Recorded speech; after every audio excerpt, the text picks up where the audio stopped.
दूसरा पतरस 5 बाब उसकी 8 है तो देखिए जिथे लिखा सचेत होवो ते जागते रहो। इस चीज ते ਅਸੀਂ ਅੱਜ गौर करांगे। पिछे छट गई पिछे पिछे पिछे दूजी बकरी च पैना किधर भी चली गई। आ है जो तेरे हाथ को अगे लगी ਇੱਥੇ ਉੱਤੇ ਦੇ ਉੱਤੇ ਪਹਿਲੇ ਆ ਪਹਿਲਾ ਪਤਰਸ ਭਾਈ ਸਾਰੇ ਜਨਮ ਚ ਬੋਲਦੇ ਨੇ। ਅੱਜ ਵਚਨ ਹੈ ਵਿਸ਼ਵਾਸੀ ਲੋਕਾਂ ਦੇ ਲਈ। ਪਤਰਸ ਜਦੋਂ ਕਲੀਸਿਆ ਦੇ ਵਿੱਚ ਪ੍ਰਚਾਰ ਕਰਦਾ, ਇਹ ਪਤਰਸ ਦੀ ਪੱਤਰੀ ਹੈ। ਅਤੇ ਦੱਸੋ ਕਿੰਨੀ ਆਇਤ ਹੈ? ਪਹਿਲਾ ਪਤਰਸ ਹੈ ਨਾ, ਪਹਿਲਾ ਪਤਰਸ 5 ਬਾਬ ਦੀ 8 ਹੈ ਤੋਂ ਗੌਰ ਹੈ।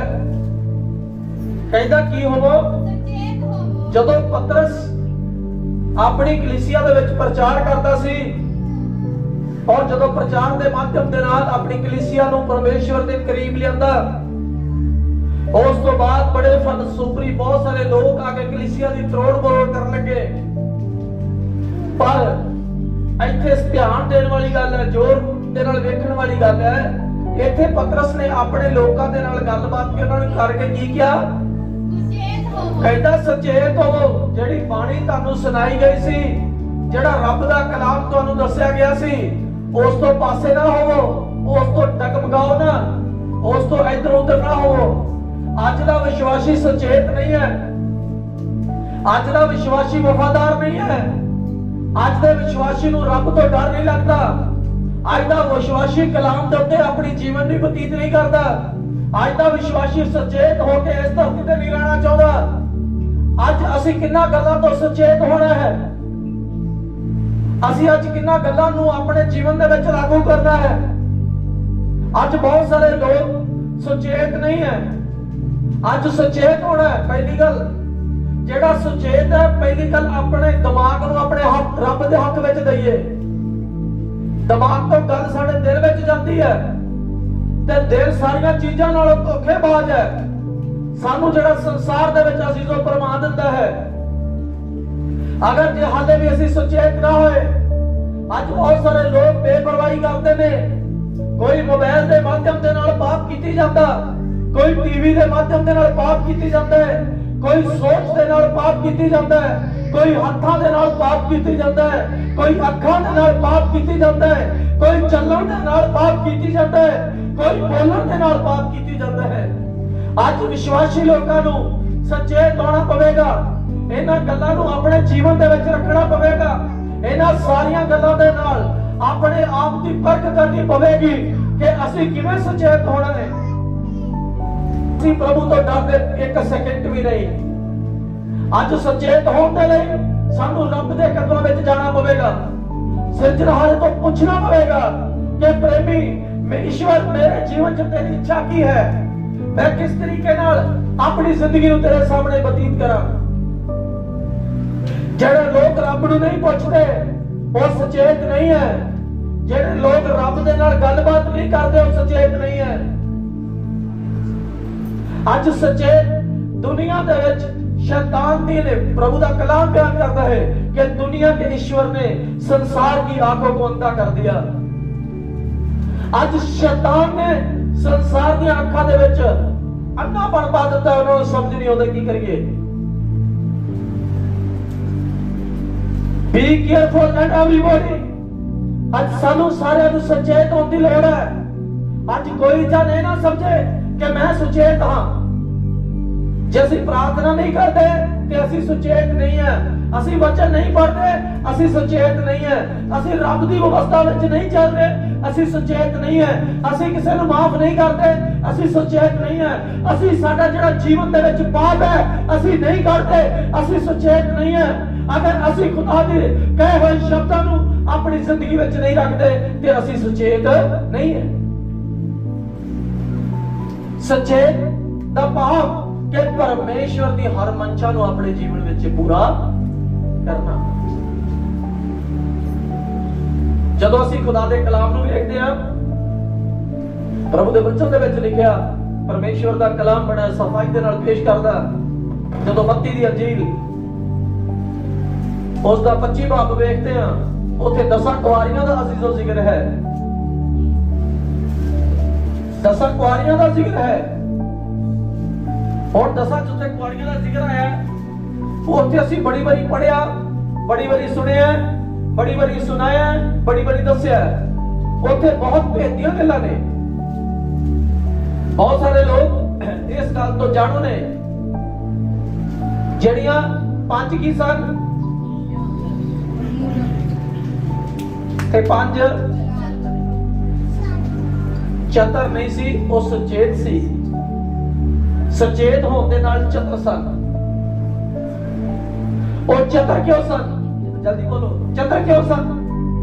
क्योंकि उन्होंने पता सी कि साडा राजकुमार दा राजकुमार अज दी रात आने वाला है। जेकर वो सचेत ਜਿਹੜੀਆਂ चर्च ਦਾ दसे ਜਾਂਦੀਆਂ सन कि नहीं, जल्दी जल्दी बोलो, चलो, चर्च दसे ਜਾਂਦੀਆਂ ਹਨ ਤੇ ਪਾਸਟਰ ਵੀ 10 ਦਾ ਇੱਕੋ ਹੀ ਸੀ ਤੇ ਵਚਨ ਵੀ 10 ਨੂੰ ਇੱਕੋ ਹੀ ਸੁਣਾਇਆ ਜਾਂਦਾ ਸੀ ਤੇ ਬੈਠਦਿਆਂ ਵੀ ਇੱਕੋ ਥਾਂ ਸਨ ਤੇ ਵਿਚਾਰ ਵਟਾਂਦਰਾ ਵੀ ਇੱਕੋ ਥਾਂ ਹੋਇਆ ਕਰਦਾ ਸੀ। ਪਰ ਔਖੀ ਗੱਲ ਬੀਤ ਗਈ ਉਹਨਾਂ ਦੇ ਜੀਵਨ ਦੇ ਵਿੱਚ, ਜਦੋਂ ਉਹਨਾਂ ਨੇ ਆਪਣੇ ਜੀਵਨ ਨੂੰ ਸੁਚੇਤ ਨਹੀਂ ਕੀਤਾ। ਜਿਸ ਸਮੇਂ ਪ੍ਰਭੂ ਦੇ ਕਲਾਮ ਦੇ ਵਿੱਚ ਪੜਿਆ ਲਿਖਿਆ, ਜਦੋਂ ਪਰਮੇਸ਼ਵਰ ਦੇ ਪੁੱਤਰ ਦਾ ਆਉਣ ਦਾ ਨਜ਼ਦੀਕ ਸਮਾਂ ਸੀ, ਜਦੋਂ ਰਾਤ ਨੂੰ ਧੁੰਮ ਪੈ ਜਾਣੀ ਸੀ, ਉਸ ਤੋਂ ਪਹਿਲਾਂ ਉਹਨਾਂ ਦੀਆਂ ਅੱਖਾਂ ਦੇ ਵਿੱਚ ਕੀ ਆਣੀ ਸ਼ੁਰੂ ਹੋ ਗਈ? ਨੀਂਦਰ ਆਣੀ ਹੋ ਗਈ। ਉੱਥੇ ਲਿਖਿਆ ਸਚੇਤ ਹੋਵੋ ਤਾਂ ਜਾਗਦੇ ਰਹੋ, ਜਿਹੜਾ ਸਾਡਾ ਜ਼ਮੀਨ ਟੌਪ ਹੈ। ਜਦੋਂ ਨੀਂਦਰ ਆਣੀ ਸ਼ੁਰੂ ਹੋ ਗਈ ਤੇ ਨੀਂਦ ਦੇ ਨਾਲ ਉਹਨਾਂ ਦੀਆਂ ਮਸਾਲਾ ਬੁੱਝੀਆਂ। ਕਹਿਣ ਤੋਂ ਭਾਵ ਜਿਹੜੀਆਂ ਮਸਾਲਾ ਸਨ, ਜਿਹੜਾ ਪਵਿੱਤਰ ਆਤਮਾ ਉਹਨਾਂ ਦੇ ਜੀਵਨ ਦੇ ਵਿੱਚ ਕੰਮ ਕਰਦਾ ਸੀ, ਪਵਿੱਤਰ ਆਤਮਾ ਵੀ ਉਹਨਾਂ ਦਾ ਠੰਡਾ ਪੈ ਗਿਆ। ਹੁਣ ਜਿਹੜੀਆਂ 5 ਸਨ, 5 ਜਾਗ ਰਹੀਆਂ ਨੇ, 5 ਪ੍ਰਾਰਥਨਾ 'ਚ ਲੱਗੀਆਂ ਨੇ, 5 ਨੇ ਆਪਣੀ ਮਸਾਲ ਜਾਨੀ ਕਿ ਪਵਿੱਤਰ ਆਤਮਾ ਦੀ ਸਾਮਰ ਦੇ ਨਾਲ ਆਪਣਾ ਆਪ ਨੂੰ ਗਰਮ ਕਰਕੇ ਰੱਖਿਆ। ਉਹਨਾਂ ਨੂੰ ਪਤਾ ਸੀ ਕਿ ਅੱਜ ਦੀ ਰਾਤ ਸਾਡਾ ਰਾਜਕੁਮਾਰ ਦਾ ਰਾਜਕੁਮਾਰ ਆਉਣਾ ਹੈ। ਅੱਜ ਤੋਂ ਪਹਿਲਾਂ ਜਿਹੜੀ ਅਸੀਂ ਮਿਹਨਤ ਕੀਤੀ ਹੈ, ਚਰਚ ਜਾਂਦੇ ਰਹੇ ਹਾਂ, ਪ੍ਰਾਰਥਨਾਵਾਂ ਕਰਦੇ ਰਹੇ ਹਾਂ, ਵਚਨ ਸੁਣਦੇ ਰਹੇ ਹਾਂ, ਹੱਥੀਏ ਦਾਨ ਦਿੰਦੇ ਰਹੇ ਹਾਂ, ਰੱਬ ਦੇ ਘਰ ਦੇ ਵਿੱਚ ਜਾਂਦੇ ਰਹੇ ਹਾਂ, ਖੁਦਾ ਦੀ ਵਿਵਸਥਾ ਵਿੱਚ ਚੱਲਦੀਆਂ ਰਹੀਆਂ ਹੈ। ਅੱਜ ਉਸ ਚੀਜ਼ ਦਾ ਮੁੱਲ ਪੈਣ ਵਾਲਾ ਹੈ। ਪਰ ਉਹਨਾਂ 5 ਨੇ ਕਿਹਾ ਸ਼ਾਇਦ ਜਿਹੜਾ ਕੱਲ ਦਾ ਦਿਨ ਜਿਵੇਂ ਲੰਘਿਆ, ਇਹ ਅੱਜ ਦਾ ਦਿਨ ਵੀ ਉਵੇਂ ਲੰਘ ਜਾਏਗਾ, ਜਿਹੜੇ ਪਿਛਲੇ ਦਿਨ ਬੀਤੇ ਨੇ ਉਵੇਂ ਹੀ ਨਿਕਲ ਜਾਣਗੇ।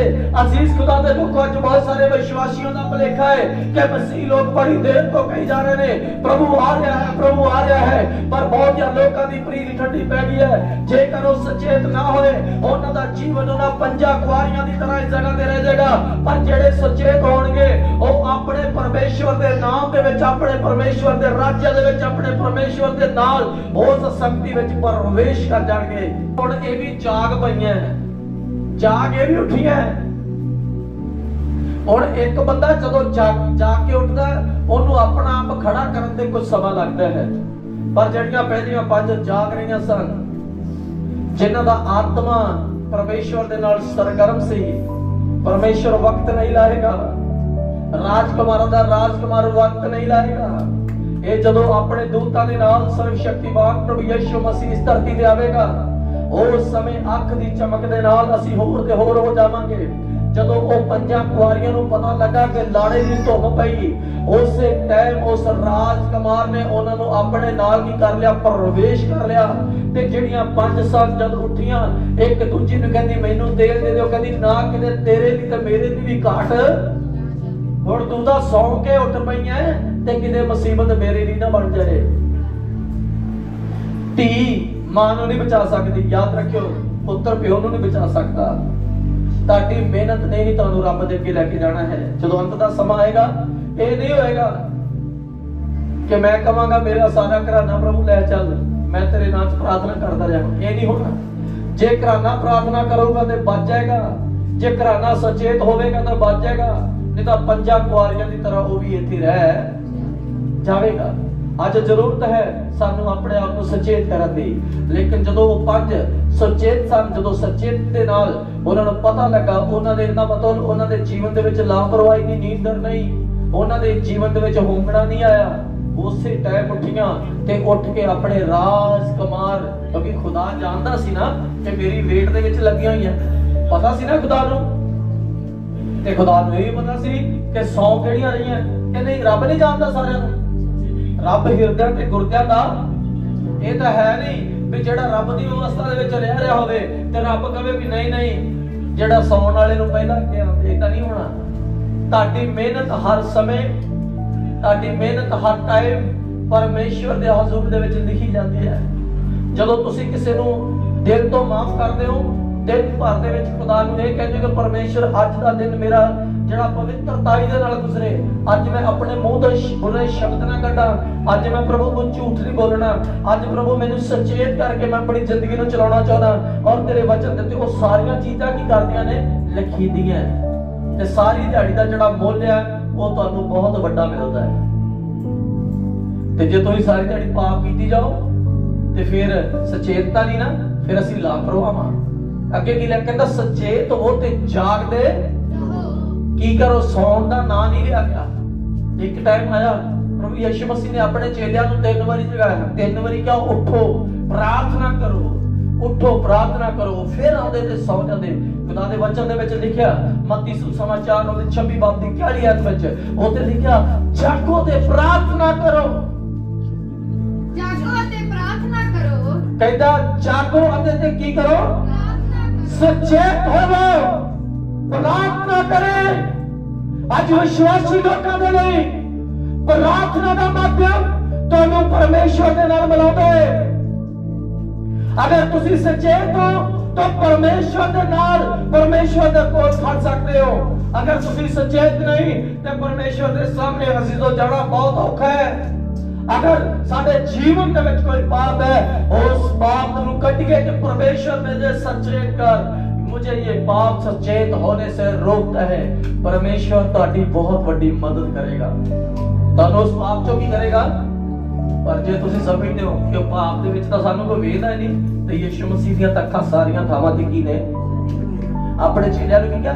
ਕਹਿੰਦਾ ਜਾਗੋ ਤੇ ਪ੍ਰਾਰਥਨਾ ਕਰੋ। ਮਤਲਬ ਕਰੋ ਦਾ ਮਤਲਬ ਹੈ वर्क करो, काम करो।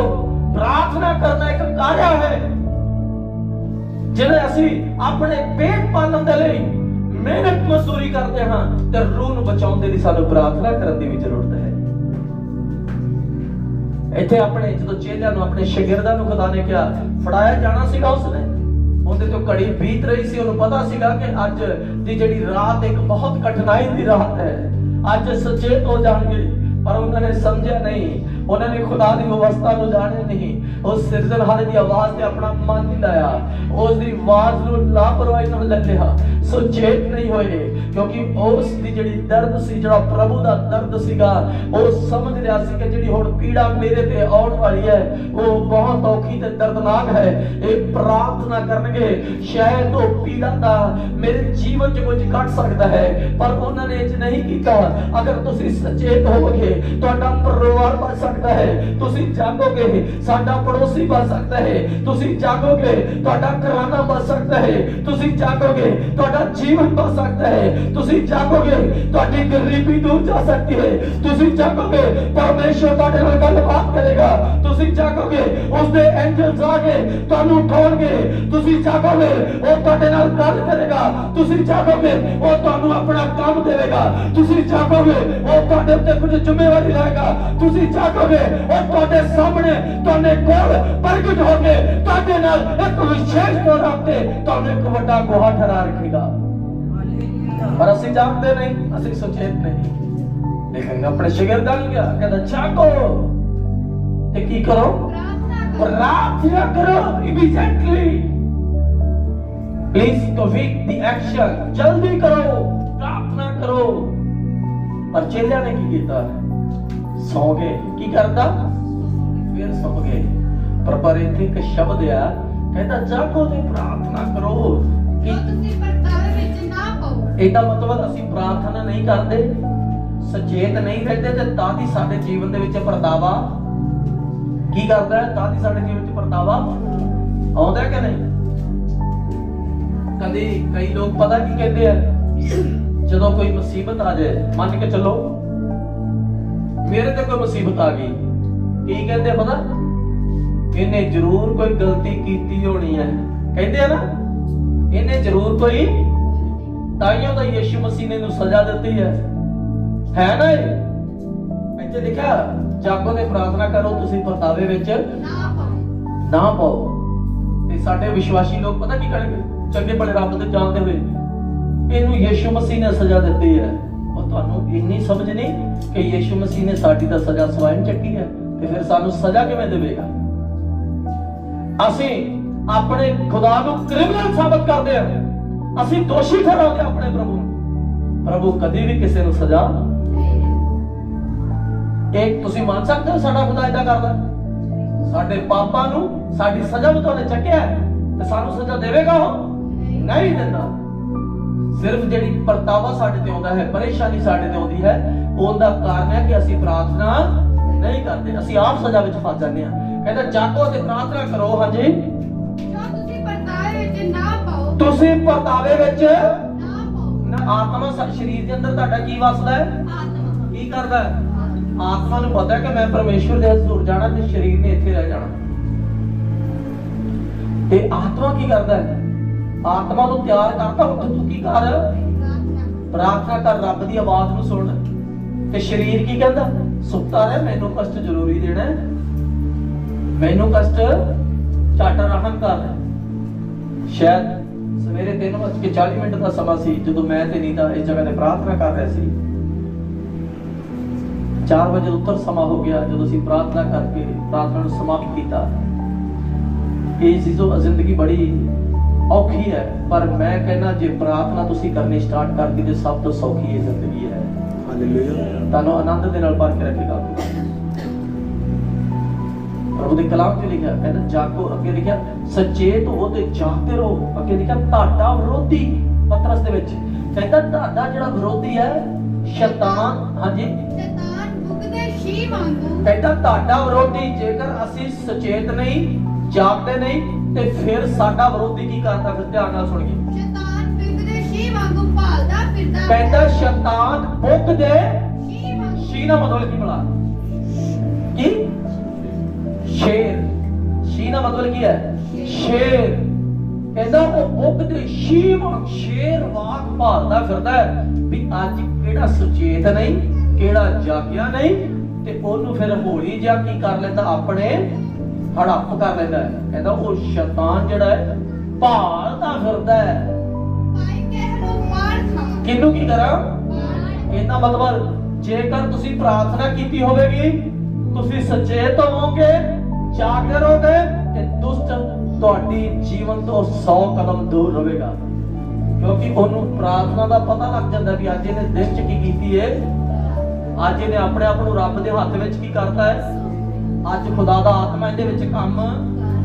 ਤੇ ਜਦੋਂ ਅਸੀਂ ਖਾਲੀ ਭਾਂਡੇ ਬਣ ਗਏ, ਫਿਰ ਕਹਿੰਦਾ ਵੀ ਅੱਜ ਇਹਦੇ ਵਿੱਚ ਕੁਝ ਵੀ ਹੈਗਾ, ਜਿਹਦੇ ਕੜਾਪ ਦੇਣੀ ਉਹਨੂੰ ਕੀ ਕਰਦਾ? ਫੜ ਕੇ ਤੇ ਕੀ ਕਰਦਾ? ਆਪਣੇ ਵੱਲੇ ਖਿੱਚ ਲੈਂਦਾ। ਤੇ ਜਦੋਂ ਅਸੀਂ ਪ੍ਰਾਰਥਨਾ ਵਿੱਚ ਨਿਰੰਤਰ ਪ੍ਰਾਰਥਨਾ ਕਰਕੇ ਖੜੇ ਹੋਵਾਂਗੇ ਤੇ ਦੁਨੀਆ ਦੀ ਕੋਈ ਤਾਕਤ ਵੀ ਸਾਡੇ ਵਿੱਚ ਕੰਮ ਕਰ ਸਕਦੀ ਨਹੀਂ। ਕਰੇਗੀ ਕੋਈ ਕੰਮ? ਨਹੀਂ ਕਰ ਸਕਦੀ। ਤੇ ਅਜ਼ੀਜ਼ ਖੁਦਾ ਦੇ ਲੋਕੋ, ਪ੍ਰਭੂ ਦੇ ਵਚਨ ਦੇ ਵਿੱਚ ਲਿਖਿਆ, ਪਰਮੇਸ਼ਵਰ ਦਾ ਕਲਾਮ ਬਿਆਨ ਕਰਦਾ, ਸ਼ਾਇਦ ਕਰੰਥੀਆਂ ਉਹਦਾ 16 ਬਾਬ, ਪਹਿਲਾ ਕਰੰਥੀਆਂ 16 ਬਾਬ ਉਸ ਦੀ 13 ਆਇਤ ਨੂੰ ਪੜ੍ਹੀਏ। ਉਸ ਜਗ੍ਹਾ ਤੇ ਕੀ ਲਿਖਿਆ ਪ੍ਰਭੂ ਦੇ ਪਰਮੇਸ਼ਵਰ ਦੇ ਵਚਨ ਨੂੰ ਦੇਖੀਏ ਇੱਕ ਵਾਰੀ। ਪਹਿਲਾ ਕਰੰਥੀਆਂ ਉਸ ਦਾ 13 ਬਾਬ, ਉਸ ਦੀ 16 ਜਾਂ 16 ਬਾਬ ਦੀ 16 ਬਾਬ ਦੀ 13 ਆਇਤ ਹੋਏਗੀ ਸ਼ਾਇਦ। ਉੱਥੇ ਲਿਖਿਆ ਹੈ ਜਿੱਥੇ ਜਾਗਦੇ ਰਹੋ। ਕੀ ਕਰੋ? ਜਾਗਦੇ ਰਹੋ। ਕੀ ਕਰੋ? ਜਾਗਦੇ। ਸਾਨੂੰ ਆਤਮਾ ਦੇ ਵਿੱਚ ਜਾਗਦੇ। ਜਦੋਂ ਅਸੀਂ ਸੜਕ ਤੇ ਜਾਂਦੇ ਤਾਂ ਵੀ ਪਰਮੇਸ਼ਵਰ ਤੇਰਾ ਧੰਨਵਾਦ, ਖੁਦਾਵੰਦ ਤੂੰ ਮੇਰੇ ਨਾਲ ਹੋ, ਪਰਮੇਸ਼ਵਰ ਤੇਰਾ ਧੰਨਵਾਦ। ਕੀ ਕਰਦੇ? ਜਾਗਦੇ ਰਹੋ। ਸ਼ੈਤਾਨ ਨੇ ਕੋਈ ਡਰਾਇਆ ਤੇ ਡਰ ਕੇ ਰੋਮ ਦੀ ਤਰ੍ਹਾਂ ਬੋਲੇ ਹੋਏ, ਇਦਾਂ ਨਹੀਂ ਹੋਣਾ। ਨੇਚਰ ਦੇ ਵਿੱਚ ਕੀ ਹੋਣਾ ਹੈ? ਦ੍ਰਿੜ, ਮਜ਼ਬੂਤ ਹੋਣਾ ਹੈ। ਤੇ ਜੇਕਰ ਅਸੀਂ ਮਜ਼ਬੂਤ ਨਹੀਂ ਹੁੰਦੇ ਤੇ ਫਿਰ ਸ਼ੈਤਾਨ ਨੇ ਚੁੱਪ ਕਰਕੇ ਸਾਨੂੰ ਕੀ ਕਰਨਾ? ਆਪਣੇ ਵੱਲੇ ਖਿੱਚ ਲੈਣਾ ਹੈ। ਕਹਿੰਦਾ ਸ਼ੈਤਾਨ ਭੁੱਖਦੇ ਸ਼ੀ ਵਾਂਗ ਭਾਲਦਾ ਫਿਰਦਾ ਵੀ ਕਿਹਨੂੰ ਪਾੜ। ਜੇਕਰ ਅਸੀਂ ਉਸ ਚੀਜ਼ ਤੋਂ ਅਜ਼ੀਜ਼ੋ ਬਚਣਾ ਚਾਹੁੰਦੇ ਹਾਂ ਵੀ ਸ਼ੈਤਾਨ ਸਾਡੇ ਜੀਵਨ 'ਚ ਕੰਮ ਨਾ ਕਰੇ, ਤੇ ਸਾਨੂੰ ਅੱਜ ਸੁਚੇਤ ਹੋਣ ਦੀ ਕੀ ਹੈ? ਸੁਚੇਤ ਕਿਵੇਂ ਹੋਣਾ ਹੈ? ਜੇ ਅਸੀਂ ਬਾਈਬਲ ਪੜ੍ਹਦੇ ਹਾਂ, ਪ੍ਰਾਰਥਨਾ ਕਰਦੇ ਹਾਂ, ਇੱਕ ਦੂਜੇ ਨੂੰ ਮਾਫ ਕਰਨਾ ਹੈ, ਪਰਮੇਸ਼ਵਰ ਦੇ ਵਚਨ ਦੇ ਮੁਤਾਬਕ ਆਪਣਾ ਜ਼ਿੰਦਗੀ ਦੇ ਵਿੱਚ ਜੀਣਾ ਹੈ। ਹੋ ਸਕਦਾ ਹੈ ਕਈ ਲੋਕ ਜਿਉਂਦੇ ਨੇ ਆਪਣੀ ਅੱਖਾਂ ਨੂੰ ਵੇਖ ਕੇ, ਮੇਰੇ ਨਾਲ ਇਹਨੇ ਮਾੜਾ ਕੀਤਾ ਤੇ ਮੈਂ ਵੀ ਇਹਦੇ ਨਾਲ ਕੀ ਕਰਨਾ ਹੈ, ਮਾੜਾ ਕਰਨਾ ਹੈ। ਤੁਹਾਡਾ ਫਰਜ਼ ਬਣਦਾ ਤੁਸੀਂ ਕਿਸੇ ਨਾਲ ਮਾੜਾ ਨਾ ਕਰੋ, ਤੁਹਾਡੇ ਆਉਣ ਵਾਲੇ ਅਗਲੇ ਦਿਨ ਉਦੋਂ ਵੀ ਵਧੀਆ ਹੋਣਗੇ। ਤੁਹਾਨੂੰ ਪਤਾ ਨਹੀਂ ਲੱਗੇਗਾ ਕਿਉਂਕਿ ਤੁਸੀਂ ਪ੍ਰਭੂ ਦੇ ਵਿੱਚ ਹੋ ਕੇ ਉਹਨੂੰ ਕੀ ਕੀਤਾ ਹੈ, ਮਾਫ ਕੀਤਾ ਹੈ। ਜਦੋਂ ਤੁਸੀਂ ਮਾਫ ਕਰੋਗੇ ਤੇ ਤੁਹਾਡਾ ਪਰਮੇਸ਼ਰ ਕੀ ਹੋਵੇਗਾ, ਖੁਸ਼। ਜਿਹੜੇ ਲੋਕ ਹੋਣਗੇ ਉਹ ਤੁਹਾਨੂੰ ਠੱਠੇ ਕਰ ਸਕਦੇ ਨੇ, ਉਹ ਤੁਹਾਡਾ ਮਜ਼ਾਕ ਉਡਾ ਸਕਦੇ ਨੇ, ਲੇਕਿਨ ਪ੍ਰਭੂ ਕੀ ਸਵਰਗ ਤੋਂ ਕੀ ਹੋਵੇਗਾ, ਖੁਸ਼ ਹੋਵੇਗਾ। ਤੇ ਜੇ ਉਸ ਦਿਨ ਤੁਸੀਂ ਸੁਚੇਤ ਹੋ ਕੇ ਜਾਗ ਕੇ ਸ਼ੈਤਾਨ ਵਿਰੋਧੀ ਨੂੰ ਉਸ ਜਗ੍ਹਾ ਤੇ ਸ਼ਰਮਿੰਦਾ ਕਰਤਾ ਤੇ ਪਰਮੇਸ਼ਵਰ ਤੁਹਾਨੂੰ ਧਰਤੀ ਤੇ ਉੱਚਾ ਕਰਨਾ ਸ਼ੁਰੂ ਕਰ ਦੇਵੇਗਾ। ਤੇ ਜੇ ਅਸੀਂ ਉੱਥੇ ਭਾਵਿਕ ਹੋ ਗਏ, ਅਗਲੇ ਨੇ ਇੱਕ ਗੱਲ ਕਹੀ ਅਸੀਂ 4 ਸੁਣਾਈਆਂ, ਅਗਲੇ ਨੇ ਮਾੜੀ ਗੱਲ ਕਹੀ ਅਸੀਂ ਚੱਕ ਕੇ ਉਹਨੂੰ ਇੱਕ ਦੀਆਂ 10 ਸੁਣਾਈਆਂ, ਤੇ ਫਿਰ ਰੱਬ ਫਿਰ ਸਾਡਾ ਖੁਸ਼ ਹੁੰਦਾ, ਫਿਰ ਸਾਡਾ ਖੁਦਾ ਨਾਰਾਜ਼ ਹੋ ਜਾਂਦਾ ਹੈ। ਉਹ ਕਹਿੰਦਾ ਇਹ ਤਾਂ ਸੁਚੇਤ ਵੀ ਨਹੀਂ, ਇਹ ਜਾਗਦੇ ਨਹੀਂ, ਅਵਸਥਾ 'ਚ ਵੀ ਪੂਰੇ ਨਹੀਂ, ਤੁਰੰਤ ਇਹਦੇ ਨਾਲ ਚੱਲਦੇ ਵੀ ਨਹੀਂ, ਤੇ ਫਿਰ ਸਾਡਾ ਕੀ ਖੁਦਾ ਹੋ ਜਾਂਦਾ ਹੈ, ਨਾਰਾਜ਼ ਹੋ ਜਾਂਦਾ। ਜਦੋਂ ਵੀ ਪਰਮੇਸ਼ਵਰ ਦੇ ਪ੍ਰੇਮੀ ਲੋਕਾਂ ਨੇ, ਖੁਦਾ ਦੇ ਮੰਨਣ ਵਾਲਿਆਂ ਨੇ ਜਦੋਂ ਵੀ ਦੁਆਵਾਂ ਕੀਤੀਆਂ, ਇਹੀ ਕਿਹਾ ਕਿ ਪਰਮੇਸ਼ਵਰ ਤੇਰੀ ਇੱਛਾ ਕੀ ਹੋਵੇ। ਸਵਾਲ ਪ੍ਰਭੂ ਯਿਸੂ ਮਸੀਹ ਨੇ ਵੀ ਇਹ ਗੱਲ ਕਹੀ। ਯਿਸੂ ਮਸੀਹ ਚਾਹੁੰਦਾ, ਉੱਥੇ 12 ਦੂਤਾਂ ਦੀਆਂ ਫੌਜਾਂ ਸੀ ਜਦੋਂ ਯਿਸੂ ਮਸੀਹ ਕੈਲਵਰੀ ਕਰੂਸ ਤੇ ਚੜਾਇਆ ਗਿਆ, ਤੇ ਇੱਕ ਪਲਟਨ ਦੇ ਵਿੱਚ 6000 ਦੂਤ ਹੁੰਦਾ ਹੈ, ਯਾਨੀ ਕਿ 72000 ਦੂਤ ਯਿਸੂ ਮਸੀਹ ਦੇ ਇਰਦ ਗਿਰਦ ਸੀ। ਤੇ ਜੇ ਯਿਸੂ ਮਸੀਹ ਕਹਿੰਦਾ ਪਿਤਾ ਮੈਨੂੰ ਇਹਨਾਂ ਯਹੂਦੀਆਂ ਨੇ ਮਾਰਿਆ ਤੇ ਇਹਨਾਂ ਸਾਰਿਆਂ ਨੂੰ ਖਤਮ ਕਰ ਦੇ, ਤੇ ਫਿਰ ਉੱਥੇ ਕੁਝ ਬਚਣਾ ਸੀ, ਕੁਝ ਵੀ ਨਹੀਂ ਸੀ ਹੋਣਾ। ਉਹਨੇ ਉੱਥੇ ਲੋਕ ਨਹੀਂ ਸੀ ਜਿੰਨੇ ਯਿਸੂ ਮਸੀਹ ਦੀ ਗਵਾਹੀ ਦੇ ਵਿੱਚ ਦੂਤ ਖੜੇ ਹੋਏ ਸੀ। ਜੇਕਰ ਅਸੀਂ ਯਿਸੂ ਮਸੀਹ ਦੇ ਨਕਸ਼ੇ ਕਦਮ ਤੇ ਚੱਲਾਂਗੇ ਤੇ ਪਰਮੇਸ਼ਵਰ ਸਾਨੂੰ ਕਿਸੇ ਵੀ ਗੱਲੋਂ ਘੱਟ ਰਹਿਣ ਨਹੀਂ ਦੇਵੇਗਾ। ਅਜ਼ੀਜ਼ੋ, ਅੱਜ ਅਸੀਂ ਸੁਚੇਤ ਹੋਣਾ ਹੈ ਮੋਬਾਈਲ ਤੋਂ, ਟੀਵੀ ਤੋਂ, ਸੰਸਾਰਿਕ ਗੱਲਾਂ ਤੋਂ, ਕਿਉਂਕਿ ਯਿਸੂ ਮਸੀਹ ਜਲਦ ਆਉਣ ਵਾਲਾ ਹੈ। ਵਚਨ ਦੇ ਵਿੱਚ ਲਿਖਿਆ ਕਿ ਦੁਨੀਆ ਦਾ ਜਦੋਂ ਇਹ ਗੱਲਾਂ ਲੋਕ ਕੋਠੇ ਬਣਾਉਂਦੇ ਹੋਣਗੇ, ਵਿਆਹਾਂ ਸ਼ਾਦੀਆਂ ਦੇ ਵਿੱਚ ਮਗਰੂਰ ਹੋ ਜਾਣਗੇ, ਬੜੀਆਂ ਸਾਰੀਆਂ ਚੀਜ਼ਾਂ 'ਚ ਹੋ ਜਾਣਗੇ, ਤੇ ਪਰਮੇਸ਼ਵਰ ਦਾ ਆਉਣਾ ਕੀ ਹੋ ਜਾਏਗਾ। ਤੇ ਹੁਣ ਸਾਰੇ ਲੋਕ, ਕੋਈ ਵਿਆਹ 'ਚ ਲੱਗਾ ਹੈ, ਕੋਈ ਹਰ ਕੋਈ ਬੰਦਾ ਕੋ ਪੈਸੇ ਪਿੱਛੇ ਭੱਜਿਆ ਜਾਂਦਾ, ਵੇਦ ਹੀ ਪੈਣਾ ਸੀ। ਤੇ ਕੋਈ ਵੀ ਇਨਸਾਨ ਸੁਚੇਤ ਨਹੀਂ ਹੈ। ਸੁਚੇਤ ਜਿਹੜੇ ਨੇ ਉਹਨਾਂ ਨੇ ਸੰਸਾਰ ਦੀਆਂ ਚੀਜ਼ਾਂ ਨੂੰ ਛੱਡ ਕੇ ਰੱਬ ਦੇ ਪਿੱਛੇ ਚੱਲਣਾ ਕੀ ਕਰ ਦਿੱਤਾ ਹੈ। ਤੇ ਜਿਨ੍ਹਾਂ ਨੇ ਰੱਬ ਦੇ ਪਿੱਛੇ ਚੱਲੇ ਨੇ ਉਹਨਾਂ ਨੂੰ ਕਦੀ ਵੀ ਕਿਸੇ ਗੱਲ ਦਾ ਘਾਟਾ ਹੋ ਸਕਦਾ ਨਹੀਂ। ਤੇ ਅੱਜ ਅਜ਼ੀਜ਼ੋ, ਸਾਨੂੰ ਸੁਚੇਤ ਹੋਈਏ, ਰੱਬ ਕੋਲੋਂ ਮੰਗੀਏ, ਜਾਗੀਏ, ਪ੍ਰਾਰਥਨਾ ਕਰੀਏ, ਨਿਰੰਤਰ ਪ੍ਰਾਰਥਨਾ ਵਿੱਚ ਵਧੀਏ, ਤਾਂ ਕਿ ਖੁਦਾ ਦਾ ਆਤਮਾ ਤੁਹਾਡੇ ਤੇ ਮੇਰੇ ਉੱਤੇ ਬਹਿੰਦਾ ਹੋਇਆ ਕੀ ਆਵੇ।